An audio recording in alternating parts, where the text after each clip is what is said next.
Good morning my dear friends, कैसे हैं आप सभी। आई होप आप सभी अच्छे होंगे।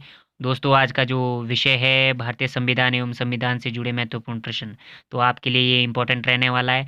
तो आज जो है हम भारतीय संविधान को जो है डिटेल से पढ़ेंगे और एग्जामिनर किस तरह से जो है आपको इस टॉपिक से जुड़े प्रश्न पूछ सकता है, वो उसके बारे में जो है हम लास्ट में डिस्कशन करेंगे। तो आइए दोस्तों, स्टार्ट करते हैं। तो दोस्तों, भारत का जो संविधान है उसके बारे में चर्चा करते हैं कि संविधान आखिर होता क्या है। तो संविधान वो दस्तावेज होता है दोस्तों, जिसके आधार पर जो है किसी भी देश की शासन व्यवस्था को जो है संचालित किया जाता है। क्योंकि अगर जो संविधान नहीं होता है तो वहाँ पर जो उस देश में जो है अराजकता की जो है शासन व्यवस्था चल पड़ती है। तो इसलिए जो है हर देश के लिए जो है अपना संविधान होना बहुत जरूरी है। देश व भारतीय संविधान निर्माण करने वाले संविधान सभा का जो गठन हुआ था दोस्तों, वो जो है कैबिनेट मिशन के आधार पर हुआ था। किसके आधार पर? कैबिनेट मिशन के आधार पर, मंत्रिमंडल योजना के आधार पर। और कब हुआ था दोस्तों? जुलाई 1946 को। तो संविधान का निर्माण जो है कितना समय लगा था, तो इसके बारे में पढ़ते हैं। भारतीय संविधान जो है विश्व का सबसे बड़ा जो है लिखित संविधान है दोस्तों। किसका संविधान? भारत का संविधान जो है पूरे विश्व में जो है सबसे बड़ा और सबसे विशाल लिखित संविधान है दोस्तों। और इसके निर्माण में दोस्तों कितना दिन लग गए थे? वो लग गए थे 2 वर्ष 11 महीने और 18 दिन का समय लगा था दोस्तों। और इसमें जो है दोस्तों जो पहले जो है जब संविधान बना था तो 395 अनुच्छेद थे और 22 भाग थे और 8 अनुसूचियाँ थी। और वर्तमान की समय की बात की जाए दोस्तों तो 465 जो है आर्टिकल्स थे। और अब जो है अनुसूचियाँ कितनी है दोस्तों? पहले थी 8, अब है 12। तो इस चीज़ का आप जो है ध्यान रखना दोस्तों। नेक्स्ट है संविधान सभा का जो प्रथम अधिवेशन हुआ था दोस्तों। याद रखिएगा कि संविधान सभा का जो प्रथम अधिवेशन हुआ था 9 दिसंबर 1946 को हुआ था। 9 दिसंबर 1946 को। और इसका जो डॉक्टर सच्चिदानंद सिन्हा ने जो है संविधान सभा के प्रथम अधिवेशन की अध्यक्षता की थी। किसने? डॉक्टर सच्चिदानंद सिन्हा ने प्रथम अधिवेशन की अध्यक्षता, जो कि अस्थायी तौर पर जो है इस पद पर नियुक्त थे। डॉक्टर सच्चिदानंद सिन्हा जो है प्रथम अधिवेशन की अध्यक्षता भी की थी और वो जो है अस्थायी रूप से जो है इस पद पर नियुक्त थे दोस्तों। नेक्स्ट देखते हैं 11 दिसंबर 1946 को जो है डॉक्टर राजेंद्र प्रसाद को जो है संविधान सभा का जो है स्थायी अध्यक्ष, परमानेंट अध्यक्ष जो है घोषित किया था। और एस मुखर्जी को उपसभापति जो है नियुक्त किया गया था। तो ऐसे ऐसे फैक्ट जो है आपको याद रखने पड़ेंगे, क्योंकि इसी से ही जो है क्वेश्चन बनते हैं। पंडित जवाहरलाल नेहरू ने जो है संविधान सभा के समक्ष जो है उद्देश्य संबंधी जो प्रस्ताव था वो जो है 13 दिसंबर 1946 को जो है प्रस्तुत किया था। और जो भारतीय संविधान की नींव थी, कौन? उद्देश्य संबंधी प्रस्ताव। और जो डॉक्टर भीमराव अंबेडकर है वो प्रारूप ड्राफ्ट कमेटी समिति के जो है अध्यक्ष भी थे। और इस समिति में दोस्तों 7 सदस्यों की एक कमेटी थी। कितने सदस्यों की? 7 सदस्यों की समिति। ड्राफ्ट कमेटी के जो अध्यक्ष थे वो कौन थे दोस्तों? डॉक्टर भीमराव अंबेडकर। नेक्स्ट है 26 नवंबर 1949 को जो है संविधान को अंगीकृत किया गया था, यानी कि स्वीकृत किया गया था दोस्तों। स्वीकृत किया गया था 26 नवंबर 1949 को जो है संविधान को जो है अंगीकृत अर्थात स्वीकृत किया गया था, जिस पर 284 सदस्यों ने जो है दोस्तों हस्ताक्षर भी किए थे स्वीकृति देने के लिए। 26 जनवरी 1950 को जो है भारतीय संविधान जो है लागू किया गया था। 26 जनवरी 1950 को जो है भारतीय संविधान जो है लागू किया गया था। अब प्रश्न उठ रहा होगा आपको कि जब 26 नवंबर 1949 को जो है स्वीकृत किया गया था तो इसको जो है लागू करने में जो है इतना समय क्यों लगा कि 26 जनवरी 1950 को लागू करना पड़ा? क्योंकि दोस्तों सन 1930 से ही जो है 26 जनवरी का दिन जो है संपूर्ण भारत में जो है स्वाधीनता दिवस के रूप में मनाया जाता था। अर्थात मतलब इसका मतलब क्या है कि 26 जनवरी सन 1930 को जो है सबसे पहले जो है हमने जो है स्वतंत्रता दिवस के रूप में मनाया था। तो ये क्वेश्चन उठ सकता है कि सबसे पहले जो है स्वतंत्रता दिवस जो है कब मनाया था? वो मनाया था दोस्तों 1930 को, पहला स्वतंत्रता दिवस। इसलिए जो है 26 जनवरी 1950 को जो है प्रथम गणतंत्र दिवस जो है मनाया गया था। और ध्यान रखिएगा संविधान सभा की जो अंतिम बैठक हुई थी दोस्तों वो हुई थी 24 जनवरी सन 1950 को।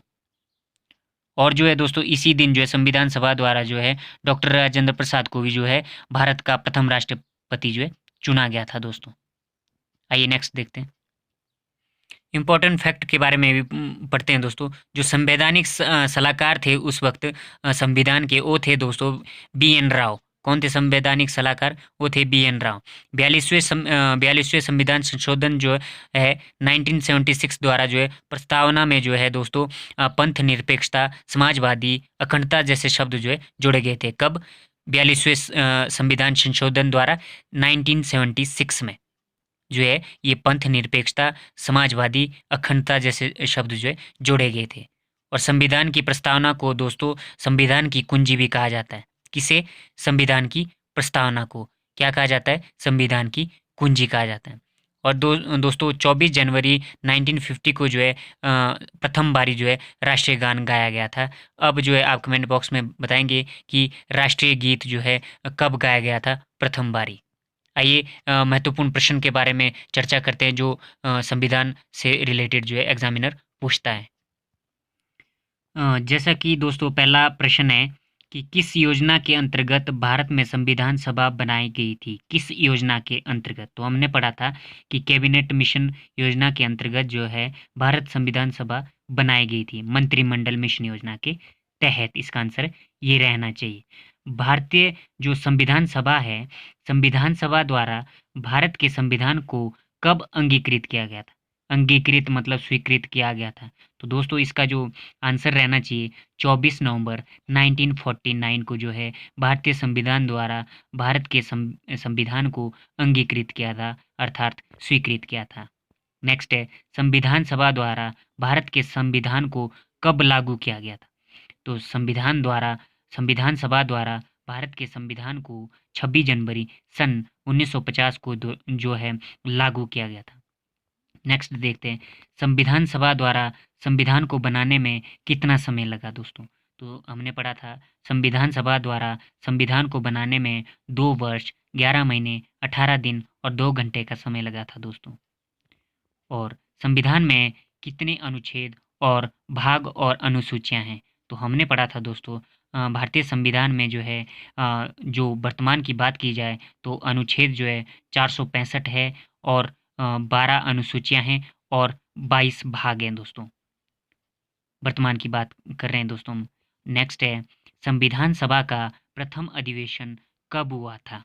तो दोस्तों इसका जो करेक्ट आंसर रहना चाहिए वो रहना चाहिए 9 दिसंबर 1946 को प्रथम अधिवेशन हुआ था संविधान सभा का। और नेक्स्ट क्वेश्चन है संविधान सभा के निर्माता किसे माना जाता है? तो दोस्तों इसका करेक्ट आंसर रहना चाहिए संविधान सभा के निर्माता श्री भीमराव अंबेडकर को माना जाता है। नेक्स्ट क्वेश्चन है संविधान सभा के ड्राफ्ट कमेटी के अध्यक्ष कौन थे? प्रारूप समिति के अध्यक्ष कौन थे? वो थे दोस्तों डॉक्टर भीमराव अंबेडकर। नेक्स्ट है दोस्तों संविधान सभा के स्थायी अध्यक्ष कौन थे? तो इसका करेक्ट आंसर रहना चाहिए दोस्तों संविधान सभा के स्थायी अध्यक्ष जो है डॉक्टर राजेंद्र प्रसाद थे। नेक्स्ट क्वेश्चन है संविधान सभा के संवैधानिक सलाहकार कौन थे? तो दोस्तों इसका करेक्ट आंसर रहना चाहिए संविधान सभा के संवैधानिक सलाहकार जो है बी एन राव थे। नेक्स्ट है उद्देश्य संबंधी प्रस्ताव किसने और कब पारित किया था? तो दोस्तों उद्देश्य संबंधी प्रस्ताव जो है 13 दिसंबर 1946 को पंडित जवाहरलाल नेहरू ने जो है प्रस्तुत किया था। और जो ये उद्देश्य संबंधी प्रस्ताव है दोस्तों ये जो है भारतीय संविधान की नींव थी दोस्तों। नेक्स्ट जो क्वेश्चन है दोस्तों वो है संविधान सभा के अस्थायी अध्यक्ष कौन थे? तो दोस्तों इसका जो करेक्ट आंसर रहना चाहिए डॉक्टर सच्चिदानंद सिन्हा जो है संविधान सभा के अस्थायी अध्यक्ष थे दोस्तों। और नेक्स्ट जो क्वेश्चन है संविधान सभा के स्थायी अध्यक्ष कौन थे? तो ये रिपीट हो गया है तो इसका करेक्ट आंसर रहना चाहिए संविधान सभा के स्थायी अध्यक्ष डॉक्टर राजेंद्र प्रसाद थे दोस्तों। नेक्स्ट है संविधान सभा का प्रथम अधिवेशन कब हुआ था? ये भी रिपीट हो गया है तो इसका करेक्ट आंसर रहना चाहिए दोस्तों 9 दिसंबर 1946 को संविधान सभा का प्रथम अधिवेशन हुआ था दोस्तों। संविधान सभा की अंतिम बैठक कब हुई थी? तो दोस्तों इसका करेक्ट आंसर रहना चाहिए संविधान सभा की अंतिम बैठक 24 जनवरी सन 1950 को हुई थी। और लास्ट क्वेश्चन है, संविधान की कुंजी किसे कहा जाता है? तो दोस्तों इसका करेक्ट आंसर रहना चाहिए, संविधान की कुंजी जो है प्रस्तावना को जो है कहा जाता है। तो दोस्तों हमने जो है इम्पोर्टेंट जो है क्वेश्चन के ऊपर भी चर्चा की है। तो दोस्तों आपसे रिक्वेस्ट है कि आप जो है अपने कीमती वक्त में से जो है सिर्फ अगर जो है मुझे जो है 10 मिनट देंगे हर रोज़, तो आपकी मेहरबानी होगी और आपके लिए मैं ऐसे ही यूज़फुल वीडियो लाता रहूँगा। तो आप जो है मेरा जो है सहयोग दीजिए। तब तक के लिए जय हिंद, जय भारत।